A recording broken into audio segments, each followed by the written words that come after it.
When it comes to driving a manual car, it doesn't matter if you're new, doesn't matter if you've been doing it for a long time. The one thing that is very stressful is you pull up to a red light and you look in your mirror and there is someone kissing your ass, like just right there.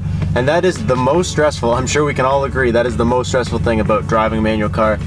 And you're scared you're gonna roll back into them because you're on a little bit of a hill or maybe a huge hill. And not necessarily does having driven manual for a long time help you in this aspect, because a lot of people are like, yeah, you have driven manual my whole life, but for instance, I moved to British Columbia from Ontario and I rarely had hills, and if I did, they were not that big.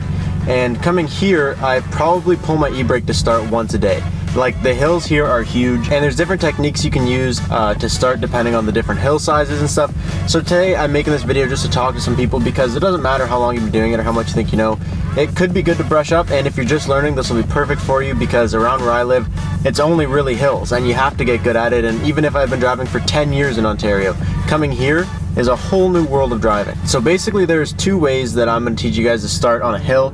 And normally I like to rev my car just about 1,000 RPMs, and then I let out my clutch and drive away, and that's how I start normally. No more than 1,000 usually. But when it comes to a hill, depending on the grade, there's different things you need to do. So the first thing I'm going to be teaching you guys is just to keep it under 2,000. Say, if you normally start at 1 or between 1 and 15, just give it up to 2. And that should be enough to take you up the hill. And if the hill's any bigger than that, then we'll go with method 2 in a minute. But basically, the majority of what you need to know is to stay calm, because what people do is they freak out, and it's nerve-wracking, it is. And you get nervous that someone's right up behind you and that you're gonna roll back into them, and whatever the case. But the key to successfully doing it is to do it slower. So instinctively, you wanna dump the clutch, floor it, and just go, because that's your instinct, is to just move.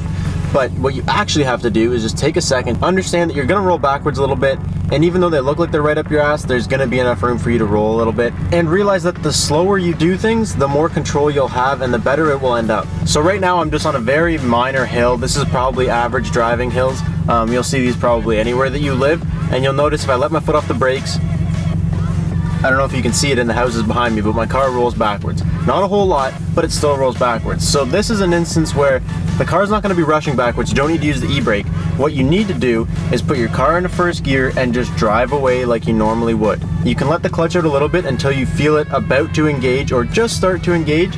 And then what you're going to want to do is just do the same thing you normally would, just apply a little more gas, but just be calm is the main thing. So you're calmly just going to rev your car up.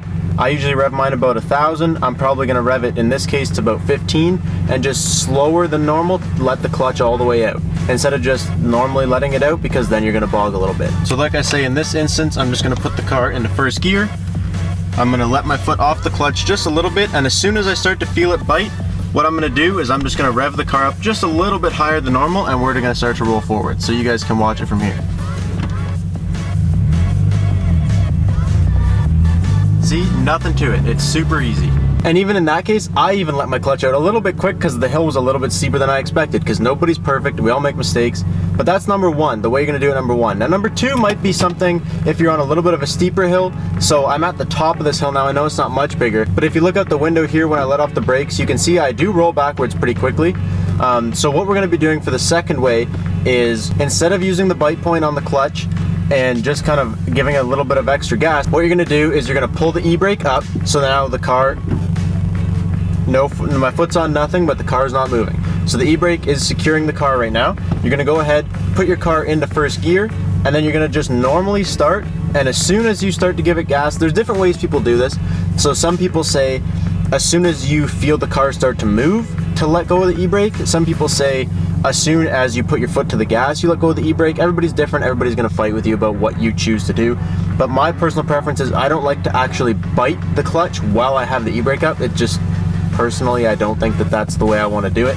But what you can do, and what I personally do, is I put the clutch in, put the car in first gear, and then as I'm letting the clutch out, right as I start to give it gas, like right when you normally would expect to start moving, as long as you know your car and you're familiar with it, right when you expect to start moving, what you're gonna wanna do is just put the e-brake down. And then right as your clutch catches, you'll start to go up the hill. There will be minimal rolling back, and even if there is, it won't be enough to do any sort of damage. So I'm gonna show you that one right now. Hopefully this little guy can see, because it looks like it's kind of dark in there. I'll do my best, but poor guy.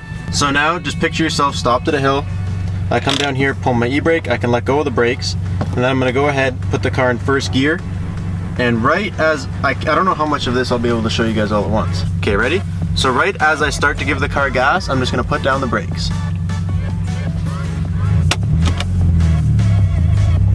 Just like before, except we didn't roll back at all before I put the clutch in.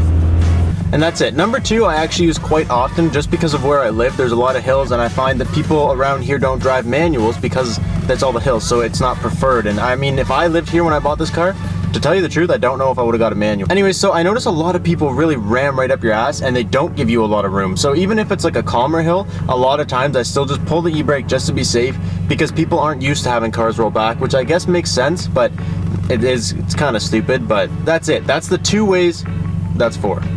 That's the two ways that you can use your e-brake and your clutch to stop you from rolling backwards on a hill and just to hill start. So the main key concepts that you have to take home from this, aside from, you know, pulling the e-brake and going, and aside from just doing it normally but just holding the clutch there just that extra little second before you go away, the main thing you have to realize is faster will not get you started faster, slower will.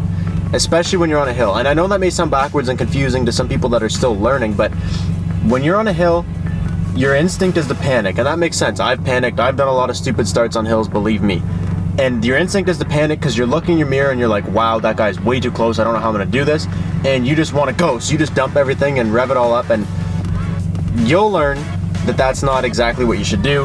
What you have to just do is just realize he's there and then just kind of pretend he's not. Just sit there, pretend nothing's there, pretend nothing's going on, just be calm and cool and just take it as if you're all alone on that hill and you're practicing.